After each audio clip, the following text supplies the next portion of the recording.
Querido Mestre Jesus, Divino Amigo, Divino Benfeitor, é com muita alegria, Senhor, e com muito respeito que damos início ao nosso estudo. É com muito respeito, Senhor, que nos dirigimos ao Senhor,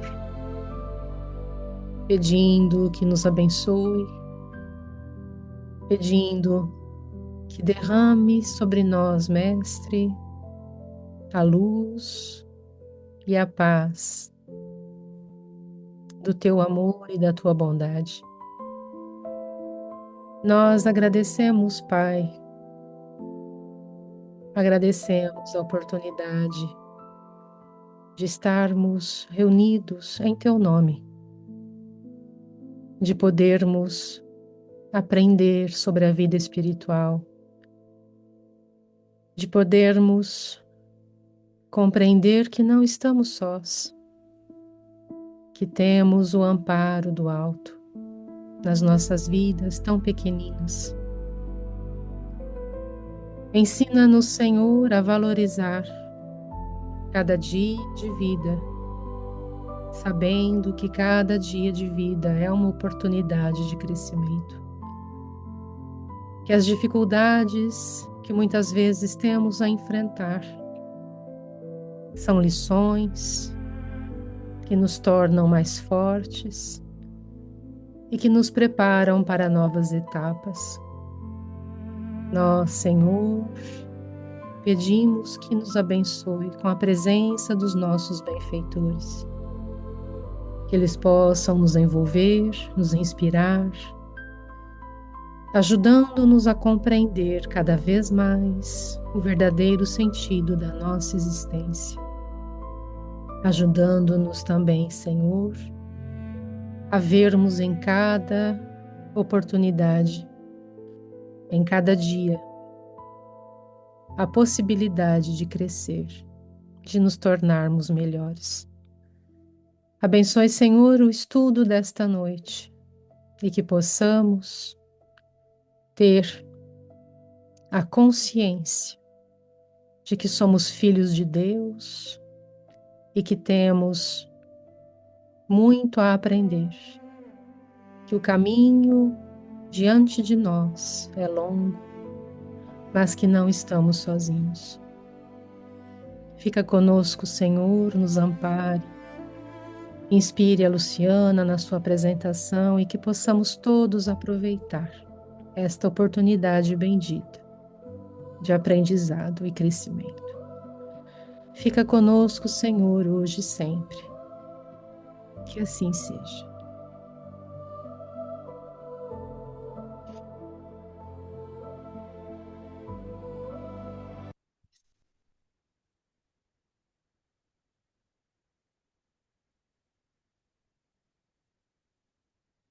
Ok. Bom, tá liberado, Lu. Tu liberou? Tá me ouvindo? Sim. Tá, joia. Obrigada, Gi, pela linda oração.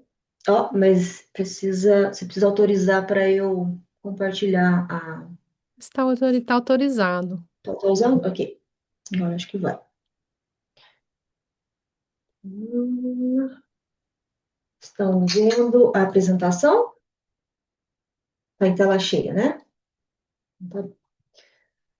Bom, então hoje. Deixa eu só tirar vocês da frente aqui para eu ver.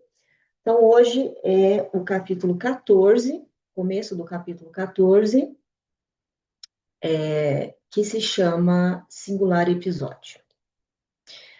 Então, para a gente retornar só um resumo rápido do capítulo 13, que foi o capítulo que a Gi apresentou, muito bem apresentado, por sinal. É um capítulo que os três benfeitores estavam na casa, os três benfeitores e Saldanha estavam na residência do juiz, que também é onde morava a Margarida e o seu marido. Então, primeiramente, eles estão ali com o juiz, né? E o Gúbio, ele sugere benéfica reunião familiar para possíveis ajustes. E ele informa que a noite era propícia. Então, ele já sabia que aquela noite era propícia para essa reunião. André Luiz, ele pôde auscultar os pensamentos do juiz e ele percebe que ele tinha vários questionamentos e indagações sobre a vida e que ele experimentava uma intraduzível fome de Deus. O juiz rememorava também o caso de Jorge, ele lembrava que o Jorge tinha sido condenado e, né, tudo que ele sofreu, que ele tinha perdido a esposa e tudo mais. Então, ele lembrou do caso de Jorge, e aí então os benfeitores proporcionaram um encontro durante o sono, né, eles trouxeram os três para esse encontro, que era o juiz, o Jorge e a sua filha Lia. E aí o Gúbio conversou com ele, né? Fez uma sublime doutrinação. Ele falou assim coisas lindas para ele. Faz com que o juiz reflita sobre a nossa interferência nos destinos alheios quando não trilhamos os caminhos retos.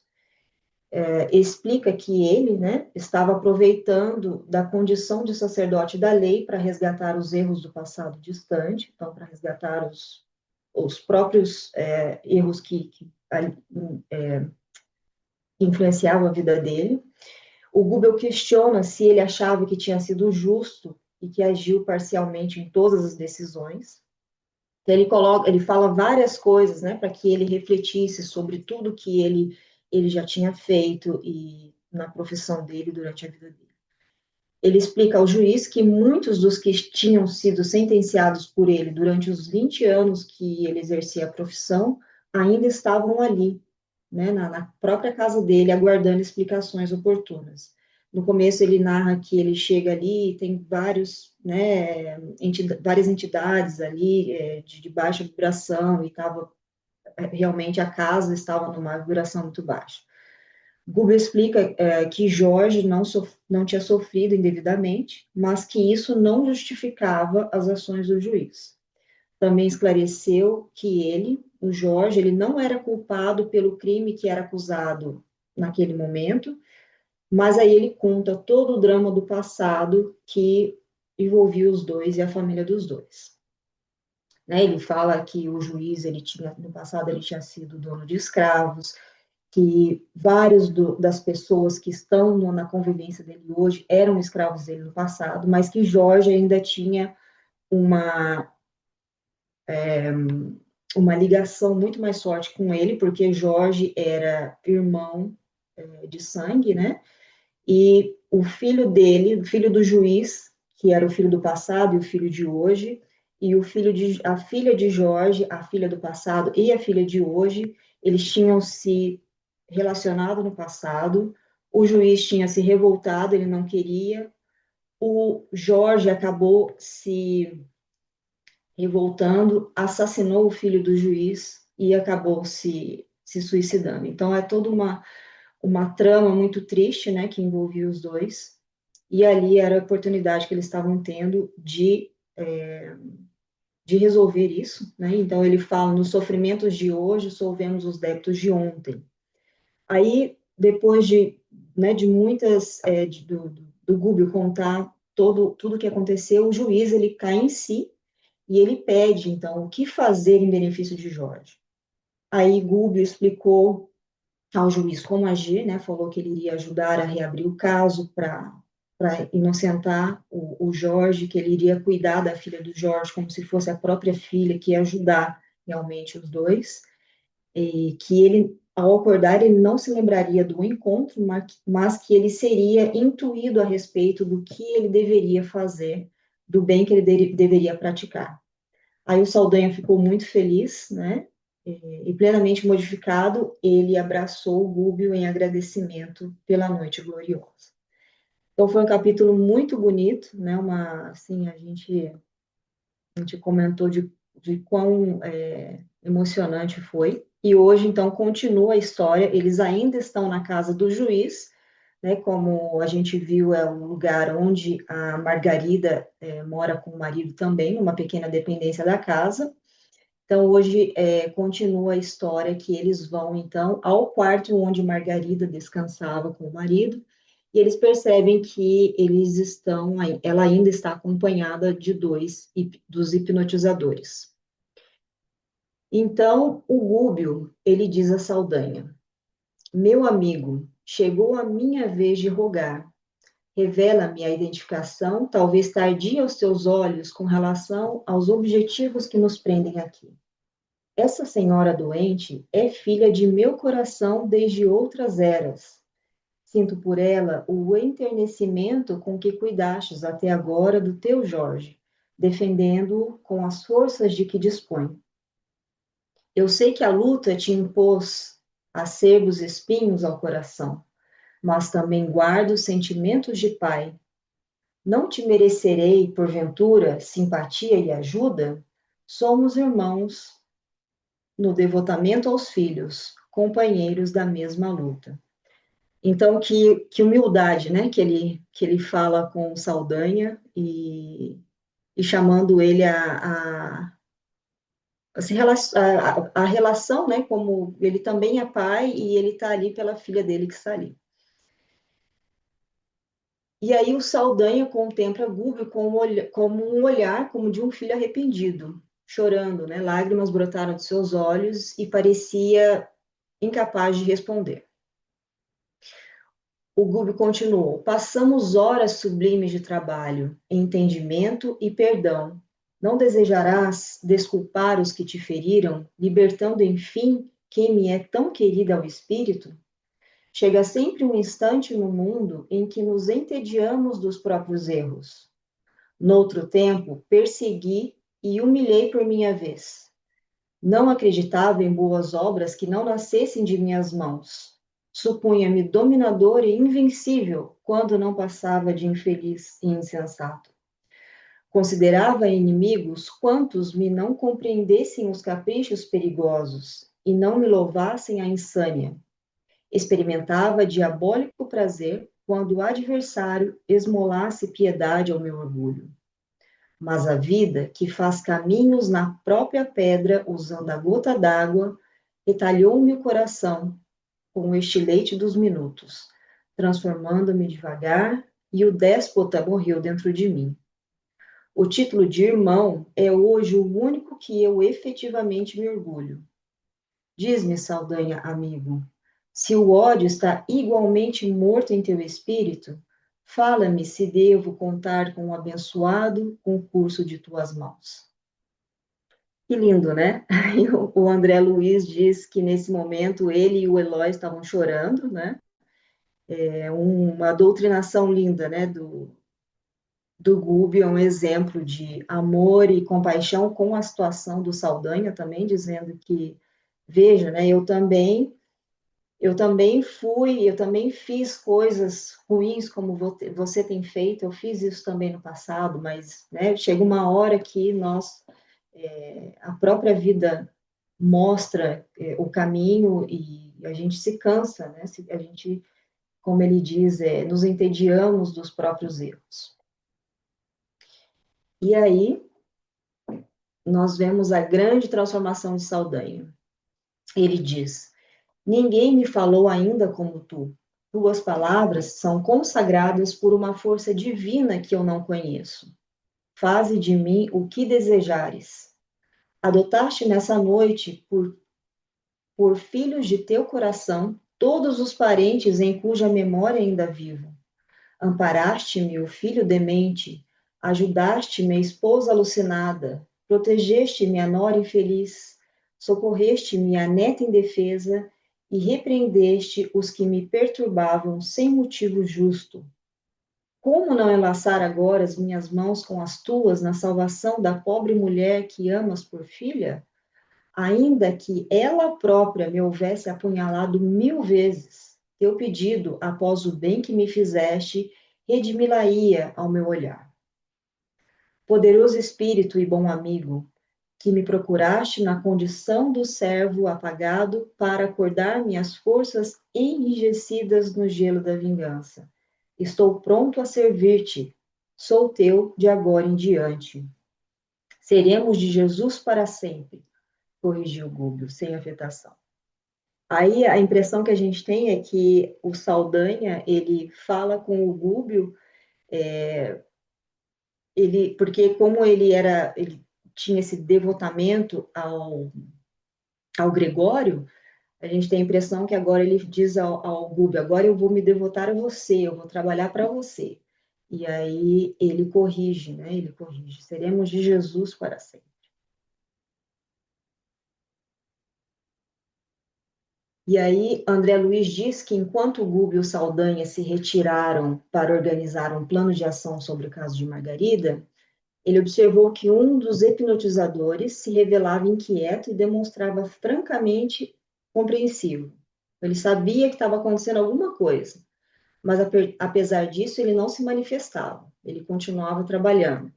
O outro, ao contrário, ele estava em serviço, fazendo o serviço dele roboticamente, ele não tinha a mínima ideia do que estava acontecendo em volta, né? Ele estava com um olhar impassível.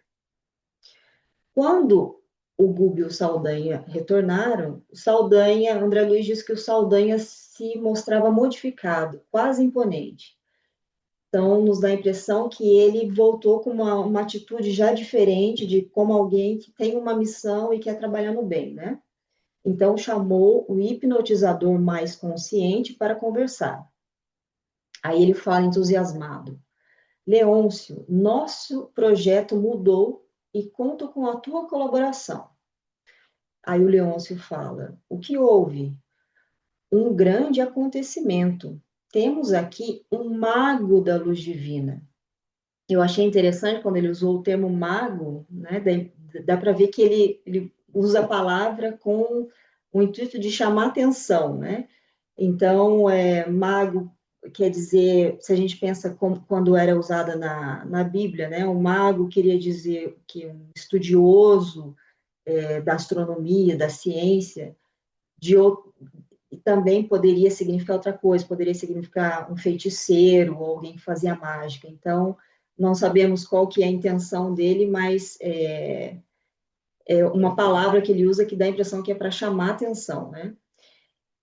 E aí ele narra, né, rapidamente o que aconteceu na noite, ele faz uma comovedora síntese e terminando por apelar: podemos contar contigo? Aí o Leôncio responde: perfeitamente, sou amigo dos amigos, não obstante os riscos da empresa. Então ele sabe que vou te ajudar sim, mas tem riscos, né? É indispensável, porém, todo cuidado com o Gaspar, que não se acha em condições de aderir. Então ele fala do outro hipnotizador, né? Aquele que estava ali com o olhar impassível. Aí o Saldanha responde: tranquiliza-te, providenciaremos tudo. E aí Leôncio chama o Saldanha para conversar e fala: escuta, conheces meu problema? Já que foste socorrido pelo mago, não poderei receber contribuições dele por minha vez? Tenho na terra a esposa seduzida e o filhinho à morte. Não desconhece que sou criminoso, mas sou pai ainda. Se eu pudesse livrar o filhinho da revolta e da sepultura enquanto é tempo, sabes que um condenado não deseja igual sorte para os rebentos do coração. Aí o Saldanha, então, ele sugere que ele fale com o Gúbio e expõe o caso com franqueza. Então, aí o Leôncio vai falar com o Gúbio e ele se dirige respeitosamente. Amigo, acabo de saber com que devotamento mobilizas tua força, a benefício de criaturas desviadas do bem como nós, que nos sentimos desprezíveis diante de todos. É por isso que também venho implorar-te auxílio imediato. Aí o Gúbio diz: em que poderemos ser úteis? Ele continua. O Leôncio, ele conta, então, a Gúbio que desencarnou há 7 anos, ainda jovem, deixando a esposa e o filhinho recém-nascido. Ele tinha conseguido os objetivos materiais, né? Tinha ganho muito dinheiro, com o qual a esposa ainda se mantinha. Então, esse dinheiro, quando ele fala a maneira que ele ganhou o dinheiro, dá a impressão que foi, não foi de uma maneira muito honesta, ele não dá detalhes, mas essa é a impressão que dá. E aí o Leôncio diz: o desespero, a ânsia inútil por retornar o corpo que abandonara, a vaidade ferida, converteram-me no colaborador desumano que Gregório, nosso chefe, tanto se orgulha. Aí ele diz que há 2 anos a esposa passou a escutar as fantasiosas propostas de um enfermeiro, que após atender o filhinho dela num incidente sem importância, e ele percebendo as preciosidades materiais dela, da esposa dele, a Avelina, começou a assediá-la e a envenenar o pequeno Ângelo. Então, ele viu ali as riquezas materiais dela e viu no menino um, um estorvo, né, um empecilho para o plano dele de se casar com ela e de pegar o dinheiro dela. Então, ele resolveu que ele queria assassinar o menino e ele dava, então, essas doses de veneno para ele a cada vez que ele ia vê-lo. Então, o menininho estava cada vez mais doente. Conseguiu de Avelina quanto queria: dinheiro, ilusões, prazeres e promessa de casamento. Acredito que o consórcio se realizará dentro de breves dias. Eles iriam se casar em breves dias. Aí ele conclui: francamente, envergonho-me de suplicar um favor que não mereço, mas o espírito pervertido, como eu, que pede recursos salvadores para os entes amados, guarda consciência do próprio infortúnio no mal que elegeu para inspirar-lhe o caminho. Benfeitor, por piedade, meu desventurado Ângelo permanece à beira do túmulo. Admito que o fim do corpo esteja marcado para breves dias, se mãos amigas e devotadas não nos socorrerem à altura da nossa indigência. Já fiz tudo quanto achava ao alcance de nossas possibilidades. Porém, sou parte integrante de uma falange de seres malvados, e o mal não salva, nem melhora ninguém. Então, a gente vê que apesar dele estar trabalhando no mal, né, dele estar trabalhando e fazendo aquilo, parece que tem uma consciência aí, e ele é consciente de ele que está fazendo mal, e ele não deveria estar fazendo isso, e ele fala com humildade, né, ele pede ajuda com bastante humildade, ele reconhece o estado dele, né. E aí, o Gúbio ia responder, mas o Eloy, ele tomou a dianteira e perguntou sem cerimônia: e o nome do enfermeiro? Quem é esse quase infanticida? Aí o Leôncio respondeu: é Felício de. Aí, quando o nome de família foi pronunciado, Eloy apoiou-se em André Luiz para não cair. É meu irmão, bradou. É meu irmão. Forte emotividade empalideceu o rosto e expectativa inquietante desabou sobre nós.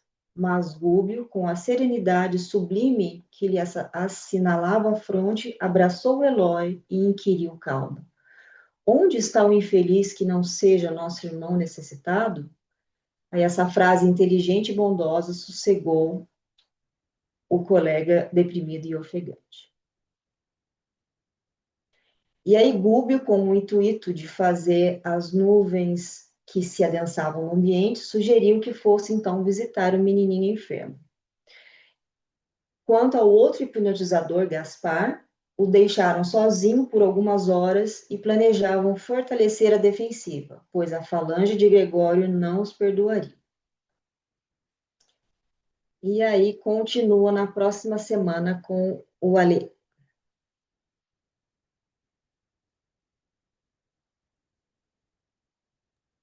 Bom, Bem, muito obrigada, obrigado, Lu. Luciano. Muito bonito, né? Muito. Vamos, tudo ligado, né? E uma ação de um benfeitor vai puxando outra e outra. Você fez a relação de tudo que ele conseguiu, né? O Saldanha falando tudo que o Gúbio tinha conseguido com a família dele. É impressionante, né? O trabalho dos benfeitores, né? Quando eles se colocam, né, a resolver desatarem os nós, né, das... E a gente se pergunta, né? Porque ele tá ajudando agora uma outra pessoa que apareceu ali, né? Nessa situação. Então, quantas vidas ele vai mudando? Ele saiu com uma missão e quantas vidas ele vai transformando ali nessa. Pois é, Provavelmente ele já sabia, né? Ele planejou isso, mas não sei se coincidência ou não, mas quantas vidas vão sendo tocadas nessa missão dele. Muito bonito de ver. É interessante que ele usa bondade e inteligência, né? É a inteligência não pretensiosa, né? Que não quer se impor a ninguém, mas ele combina os dois, né? O Gúbio. Ele age com uma inteligência muito sutil, sabendo o terreno em que ele está pisando, sabendo quem são aqueles que estão envolvidos. Provavelmente foi uma missão que foi muito bem estudada, né? Mas que foi feita com uma tranquilidade, uma serenidade, né? E sempre usando a bondade. Então, é compreensão, né? compreensão, auxílio, ah, e também mostra um aspecto, né, muito interessante nisso, que tem muitos espíritos que acabam se devotando ao mal por ignorância, por, né, não, como esses, por exemplo, né, esse Leôncio, o próprio Saldanha, né, são almas que foram feridas, né, no processo da vida e de repente se veem numa situação e não sabem como reagir a essa situação, né, senão pela violência, pela truculência.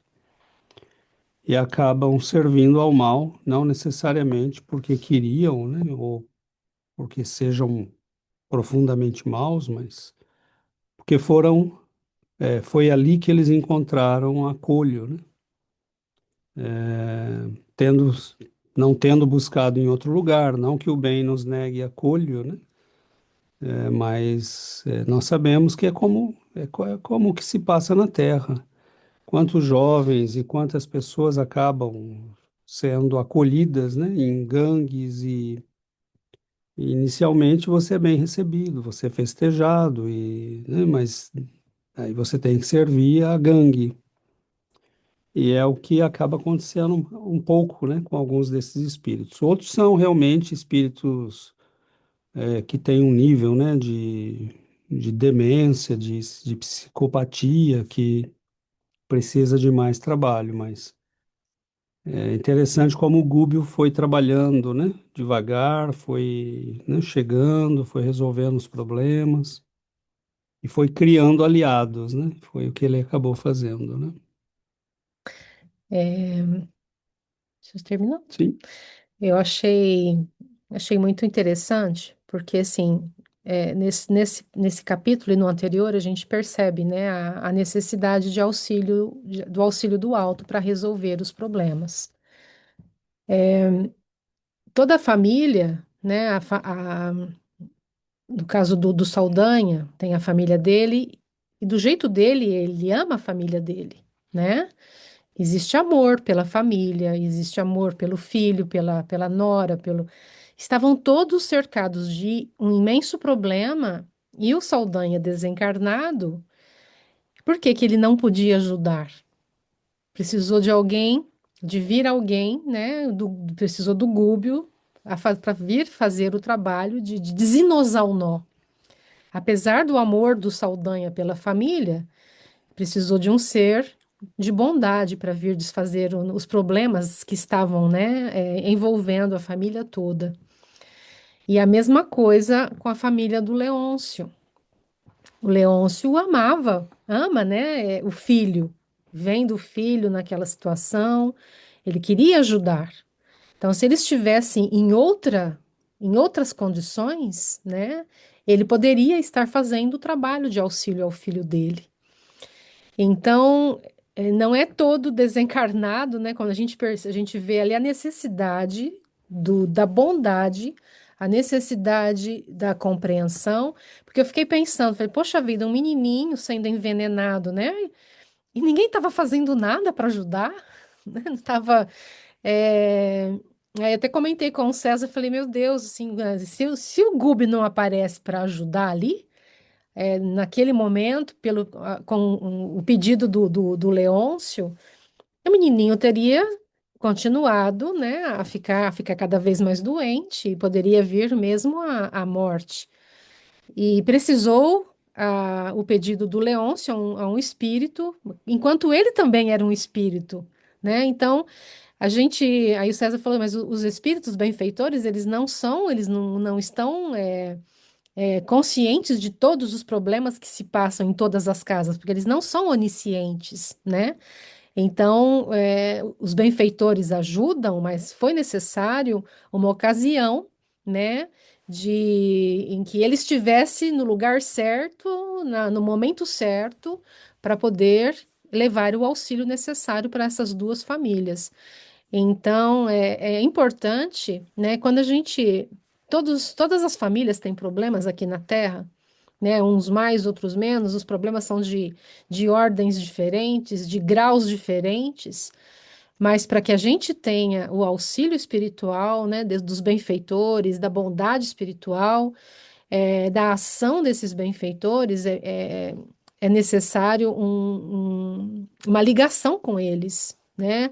É necessário que estejamos em prece, é necessário que estejamos ligados a esses benfeitores, para que eles possam nos socorrer. Então, daí, né, a família do Saldanha não tinha ninguém que orasse, do juiz não tinha ninguém que orasse. Então, o Gúbio chegou veio por uma necessidade, veio para ajudar a Margarida, que era filha dele, e ele na condição de ajudar todas essas pessoas. Então, um espírito para que traga ajuda, traga auxílio, né, para desenosar os nós e os problemas, ele precisa estar bem preparado. Enquanto que espíritos que, mesmo amando a família, querendo ajudar, não conseguem fazer nada, porque não tem o preparo, não tem a bondade, não tem, né, ainda o desenvolvimento, né, de um benfeitor, né, que sabe agir, que sabe falar, que sabe tocar o coração, né, que sabe trazer, né, a consciência, né, das pessoas que estão envolvidas no problema. Então, a gente fica, né, meio que, poxa vida, né, quantos problemas devem existir e por falta de consciência das pessoas, de buscarem auxílio espiritual, os problemas continuam, não são resolvidos, porque não deve ter benfeitor suficiente para para auxiliar todo mundo, sei lá. Mas é alguma coisa, é algo que eu fiquei refletindo, né, que me tocou, assim, porque se o Gúbio não aparece ali, nesse envolvimento familiar todo, né, onde o auxílio talvez não chegasse, né, por falta de preparo dessas pessoas todas. Luciana? Você acabou falando, Gil, que eu ia falar, mas era isso, que se a única maneira de aparecer ajuda para os meninos antes do Google seria se a família orasse, né? Se a mãe pedisse ajuda e orasse, mas pelo jeito não era isso que acontecia. Nós não podemos, né, esquecer que André Luiz está nos dando um retrato de um momento. Ele não disse o que acontece antes, ele não disse se houve interferências, né, de benfeitores para ajudar aquela senhora e a criança, que algum ele não conta, né, pode ter acontecido, pode ter tido um benfeitor que tentou ajudá-la, que tentou socorrê-la, mas agora nós esquecemos que Deus ajuda a criatura através da criatura. Quem é o benfeitor natural de uma criança? A mãe. E com o que ela estava preocupada? Com os encantos de uma nova relação. Então, muitas vezes, né, nós achamos que Deus não colocou um benfeitor. Não, o benfeitor naturalmente está ali já. né? Quem é o benfeitor dos filhos? Primeiro benfeitor dos nossos filhos? Com quem Deus conta como os primeiros benfeitores dos nossos filhos? Nós, né? Então, é claro que nós entendemos, né? A moça não é uma crítica, não estamos julgando a pessoa, não sabemos nada, ela né, tem direito de se sentir sozinha e querer ter um parceiro, né? E como poderia ela prever, né, que ia estar com alguém que ia se valer da fragilidade dela para atacar o filho dela? Mas ela é a primeira, né, é o primeiro guarda de vigia ali perto da criança dela, né? Então, os benfeitores tentam, né, nos auxiliar de todos os meios, mas muitas vezes eles não têm abertura, né, não há abertura nenhuma. Então, naquele momento, houve uma abertura, abertura de um pai que queria ajudar, né? De um marido que queria ajudar a esposa e ajudar o filho, sobretudo. Então, naquele momento, houve essa abertura, né? Mesmo que tenha vindo do plano espiritual. Então, a providência divina, ela também conta conosco, né? Se nós cumpríssemos os nossos deveres naturais, os benfeitores teriam menos trabalho para fazer, né? E esse também é outro elemento, eles não são oniscientes, né? Muitas vezes eles, né, quantas vezes nós vimos nos livros de André Luiz, um espírito que chega para pedir, né? Eu lembro aqui que tem aquela senhora que chega para pedir ao Clarencio que intervenha num caso que ela estava interessada, uma avó que vem pedir que os benfeitores intercedam pela neta que está cercada de perigos, né? Então, em vários momentos, mas é assim. E a pergunta que a Giovana fez é muito apropriada, né? Por que eles não conseguiram intervir?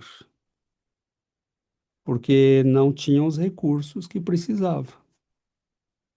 Não tinham a capacidade intelectual, nem os recursos espirituais. E no caso desse espírito, desse pai do menino, ele não só não tinha esses recursos, como ele estava no mesmo nível do agressor, né? Ele estava no mesmo nível de inferioridade do agressor, né? Usando a violência, usando, né, a raiva. E é claro que ele poderia causar danos consideráveis a esse sujeito, né, pela obsessão, mas isso não resolveria o problema do filho. Então, quando não há inteligência e amor, as coisas vão se complicando, porque ele não resolveria o problema do filho, mas o enfermeiro arrumaria um obsessor para o resto da vida, né? Que o levaria a provavelmente doenças, instalar um problema de culpa, a ter noites horríveis. O próprio menino desencarnado, né, cresceria pelo processo natural, né, depois de estar no plano espiritual, mais ou menos rapidamente, dependendo da condição dele. Há espíritos que desencarnaram faz um ano, né, como crianças e aparecem como jovens, adultos, e há outros que vão naturalmente crescendo como se estivessem na Terra, né? Então, isso é muito variado dependendo da evolução do espírito. Então, ele poderia também ele se tornar um obsessor desse sujeito, quer dizer, tudo vai se complicando porque não há amor, né, bondade e inteligência. Porque os benfeitores, eles não são só bons, né? Que a gente vê Eles têm uma nesse perspicácia, né? de E têm um agir, olhar diferente de ver, umas palavras, né, que né? tocam o E coração. de ir no ponto certo, né? Tocar no ponto certo. Então, o ponto certo, né? O calcanhar de Aquiles do Saldanha era o filho, né?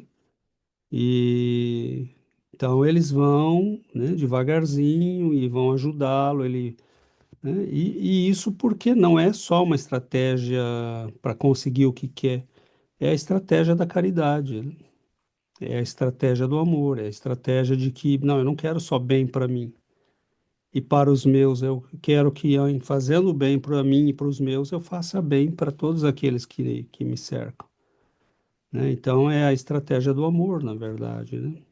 É muito bonito como isso é mostrado nesse capítulo, e é muito bonita a bondade, né, de Gúbio e a forma como ele conduz as coisas. A gente sente Humildade, né? uma humildade e uma sinceridade muito grande, né? Quanto esse espírito, né, deve ter trabalhado, quanto ele deve ter crescido ao longo das encarnações. E ele diz, né, que já passou por, que ele já foi, né, já teve os tropeços dele, né? Quem não tem, né, na história, no seu livro, os tropeços, os erros cometidos, né? Mas assim, é o aprendizado, é o crescimento que vai, né? Obrigada, Alexandre. Oi, boa noite. Obrigada, Lu, pela apresentação. Não, a gente estava falando, eu e o Alexandre, que até agora a gente entendeu o propósito do Eloy, né? Estar presente nessa. Porque não Né? falam muito de onde ele vem, né? Não Acaba fala que nada não dele dá antes, isso. né? Assim, e de repente, por que que o Gúbio escolheu o Eloy para acompanhá-los, né? Eu acho que o Gúbio já tinha toda essa ideia, né? De tudo que aconteceria e tudo.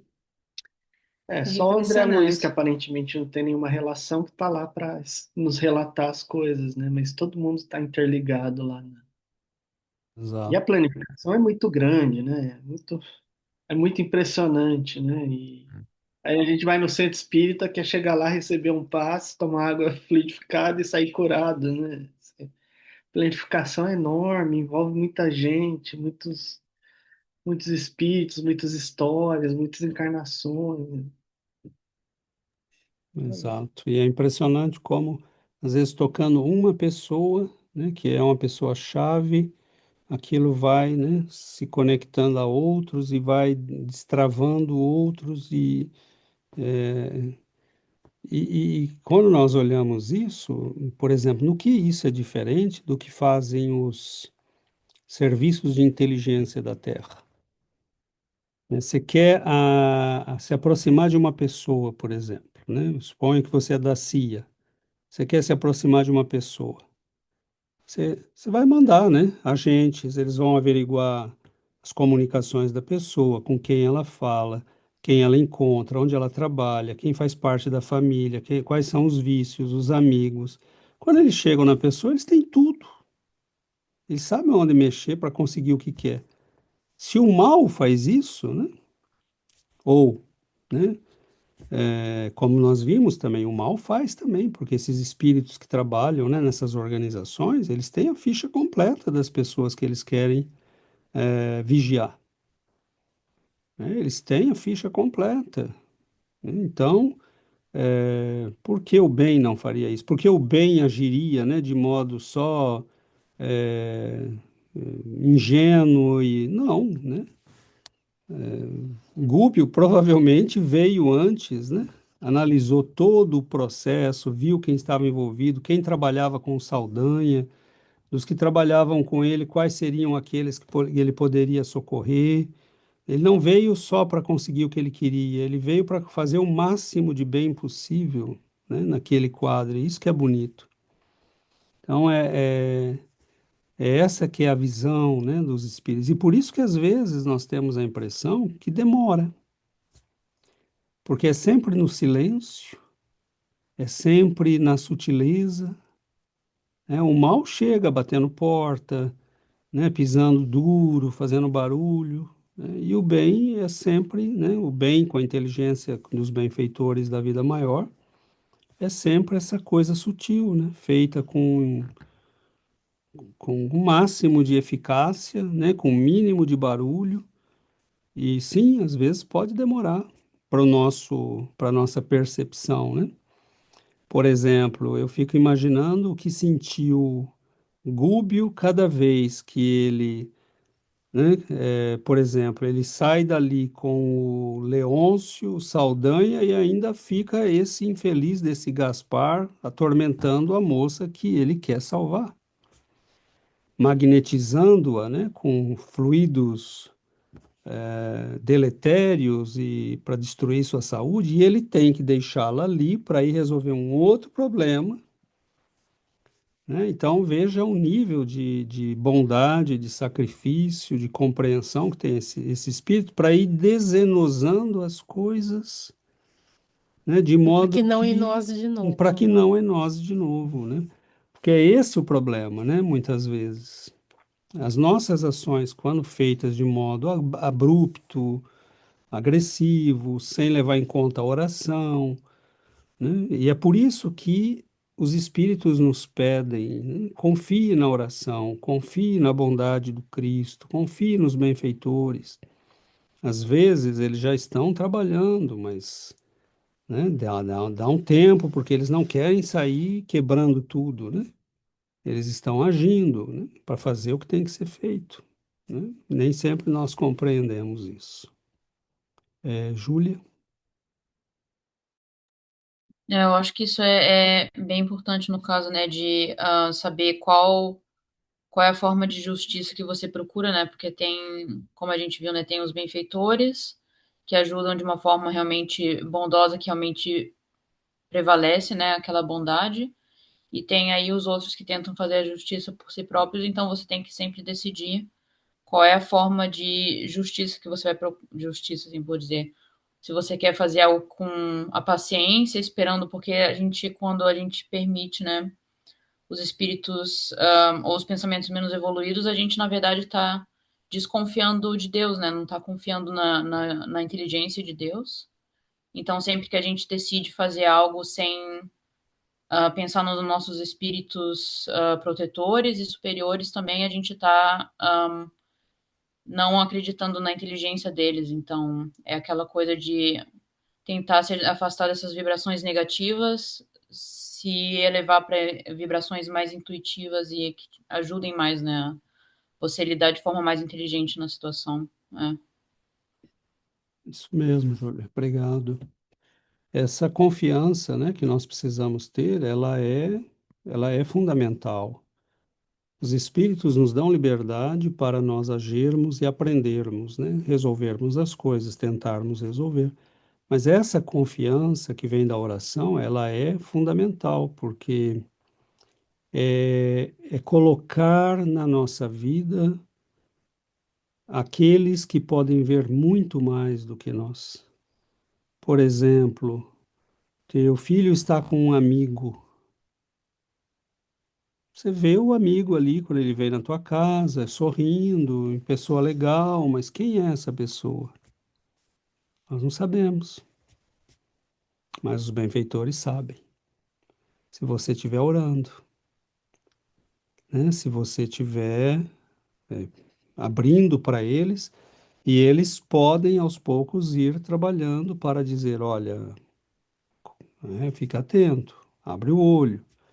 Aí você vai ter um sonho, você vai começar a olhar para aquela pessoa e sentir alguma coisa, né? Então, mas se nós colocarmos, né, a oração, a presença, o evangelho no lar, né, o estudo, se as pessoas orassem, simplesmente orassem, né, não importa se são espíritas ou não, né, mas orassem com fé, pedindo auxílio divino, né, nós teríamos vidas que seriam mais protegidas, né? Mas infelizmente nós achamos que vemos tudo, que somos capazes de resolver tudo, e não somos, né? Por exemplo, se essa moça orasse, né, ela não quereria só arrumar um parceiro, ela oraria para encontrar alguém bom, né? E os benfeitores poderiam ter agido para que ele, no dia que foi visitá-la, tivesse um impedimento, por exemplo, né? Mas ela não tinha abertura nenhuma para isso, né? Além do mais, nós não podemos esquecer que tem o aspecto das ligações. Por exemplo, André Luiz está dando um retrato da situação, mas da onde vêm essas pessoas? Por que elas estão em ligação umas com as outras? Não está nada disso explicado, porque André Luiz não tem como explicar tudo isso no livro. Mas é por isso que a gente tem que, quando estuda, né, ler nas entrelinhas com o conhecimento espírita que nós temos. Onde está a reencarnação nisso tudo? Né? Por que que esse enfermeiro, o irmão do Eloy, por que que esse pessoal está todo ligado? Né? Quem é essa moça? Quem é essa criança? Né? Nós não temos ideia por que que está acontecendo. E muitas vezes aí os espíritos também não têm o que fazer, né? Porque uma pessoa decide ficar com outra, porque às vezes é uma ligação muito antiga que tem ali envolvida. Não é só uma questão de proteção ou não proteção, é uma questão de escolha, né?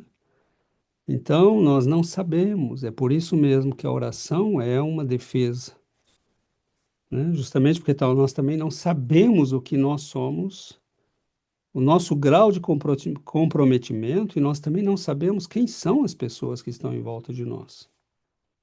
Então, quando nós oramos e pedimos o auxílio dos benfeitores, né, eles vão nos trazendo o melhor para cada situação, dentro do possível, respeitando a liberdade dos envolvidos, né, fazendo o melhor para que nós tenhamos o melhor. E então é um processo muito complexo, né, porque a liberdade nossa está sempre vigente, né, ela não é suspensa. Tanto que Gúbio pede autorização, né, em vários momentos. Ele está socorrendo o filho do homem, né, lá no hospital prisão, e ele fala: Eu posso, né, socorrê-lo, você me permite? Né? Não há nunca invasão e desobediência à liberdade de consciência e de escolha das criaturas. O que isso pode complicar bastante o processo, né? Porque nem sempre as pessoas entendem, nem sempre elas querem colaborar. Mas é muito bonito, porque André Luiz nos mostra uma dimensão dos fatos e o resto nós devemos imaginar por nós mesmos com o conhecimento que nós temos, né, da doutrina. E é muito interessante, a gente às vezes nas reuniões mediúnicas a gente recebe, né, alguns espíritos que vêm meio que bem assim, meio que no desespero ou na angústia eles dizem que querem ajudar a família, mas não conseguem, não sabem como, não sabem o que fazer para ajudar a família. Então fica bem claro, né, nesse capítulo que mesmo depois do desencarne, né, os espíritos não podem fazer o que querem fazer, né? A gente às vezes aqui, você quer ajudar um amigo, quer ajudar um filho e não consegue, mas os espíritos, se não têm preparo para isso, também não vão conseguir. Aqui, como o César disse, a gente precisa de amor e de inteligência, porque você não pode chegar num filho e impor alguma coisa, você tem que mostrar para ele, fazê-lo ver as coisas, né? Fazê-lo. Então, tem que ter a inteligência, tem que ter a perspicácia, né? Encontrar a forma correta de agir, né? De interceder. A mesma coisa os espíritos. Então, eles lá do trono, eles não forçam nada, mas eles vão, né? Como a gente teve o exemplo do Gúbio, a importância de saber o que falar, né? No que tocar, onde buscar, né? A, a forma de agir, né? De que forma alertar. Então, é a mesma coisa. Agora, para que se a gente quer, né, ser útil nesse sentido, né, de poder auxiliar um amigo, uma família, a gente tem que estar preparado, tem que aprender. Então, a importância do estudo, a importância, né, de fazer essas interpretações, a importância de fazer, né, essa reflexão, porque isso tudo é aprendizado, não cai do céu, né? Até hoje eu até falei na prece, porque hoje eu li uma mensaginha, né? Que até publiquei no Facebook do centro. Então, que fala que às vezes a gente está passando por problemas aqui, né? A gente tem algo para enfrentar, mas tudo isso é importante para que a gente aprenda.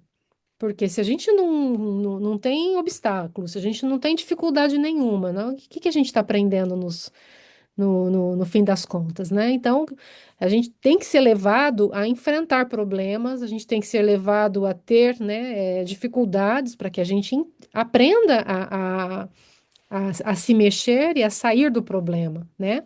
Então, muitas das coisas que a gente vive na nossa vida é para que a gente se torne mais forte, para que a gente adquira essa facilidade de agir, né? E de encontrar caminhos. Então, é importante tudo que a gente vive, tudo é experiência, tudo é aprendizado, né? Isso mesmo. Daniel? Eu fiquei pensando nisso que você falou, Gi, da importância que é de termos cada vez mais espíritos com conhecimento para poder ajudar. Eu imagino que tem tanto trabalho para ser feito, né? Tantas pessoas que, de certa forma, é isso, né? Precisam de ajuda, mas não sabem como fazer isso, né? Então, nessa condição que é interessante, né? Elas querem fazer, têm o desejo de ajudar quem elas amam, mas vive numa condição má, né? De fazendo mal para outras pessoas e como que tem poucos trabalhadores que têm capacidade de ajudar, né? Então eu fico imaginando assim, porque aqui você vê, é um caso assim, eu fico lendo, e falei, nossa, quanto trabalho que tem, né? Em um espaço de tempo, aí vai para cá, aí vai para lá, né? Mas é porque é muito caso, e assim, você vê, né? Eu fiquei lendo assim, o, todo o trabalho, né, que ele teve de psicologia aqui, né? Na parte que ele começa a falar dele, né? Que ele também errou, que é a empatia.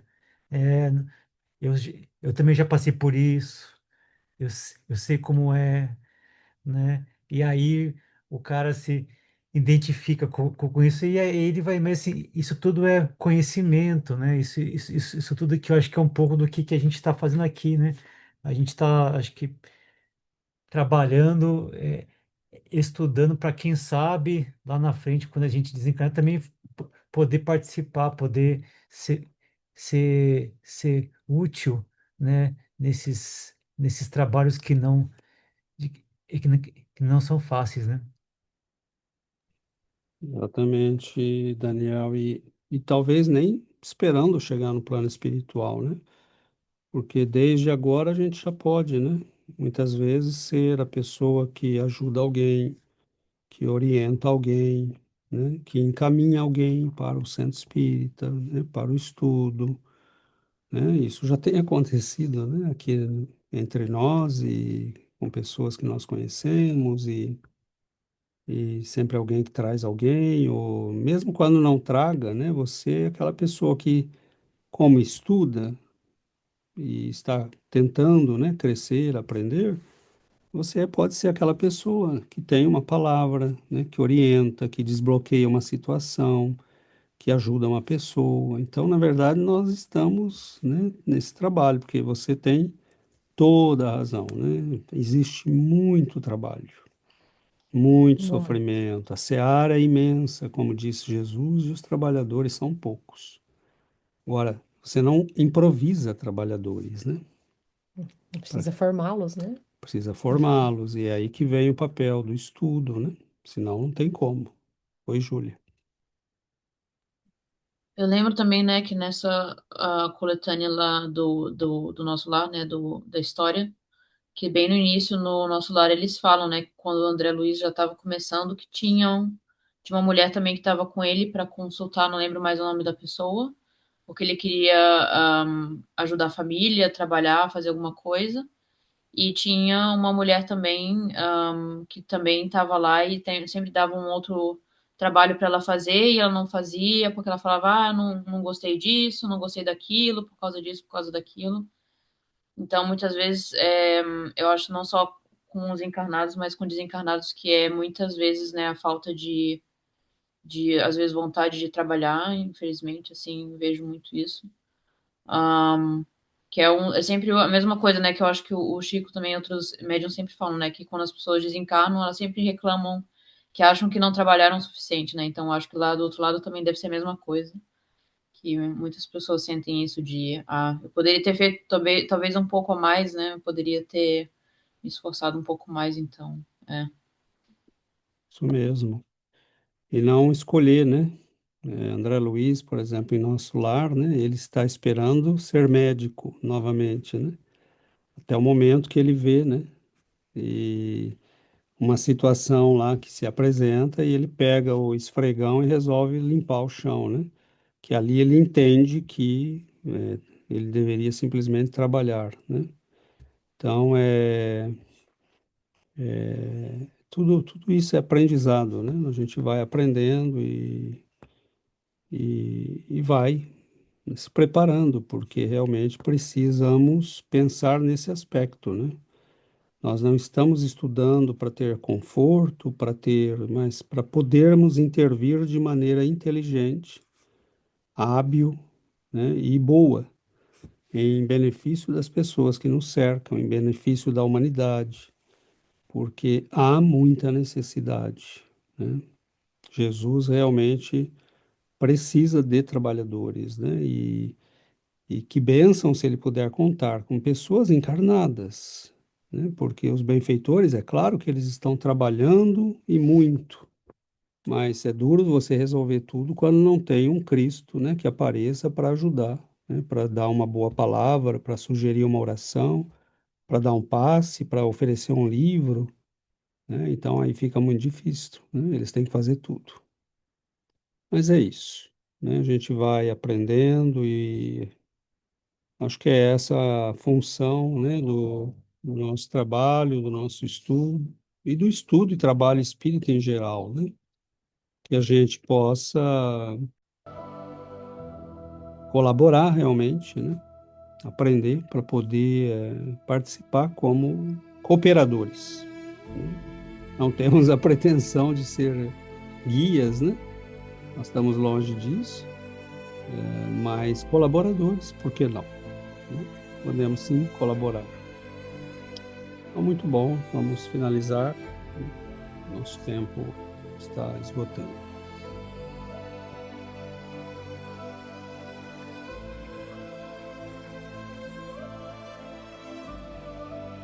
Querido Mestre Jesus, queridos benfeitores da vida maior, que nos abençoam com vossas presenças, com vossa luz, com vossa bondade.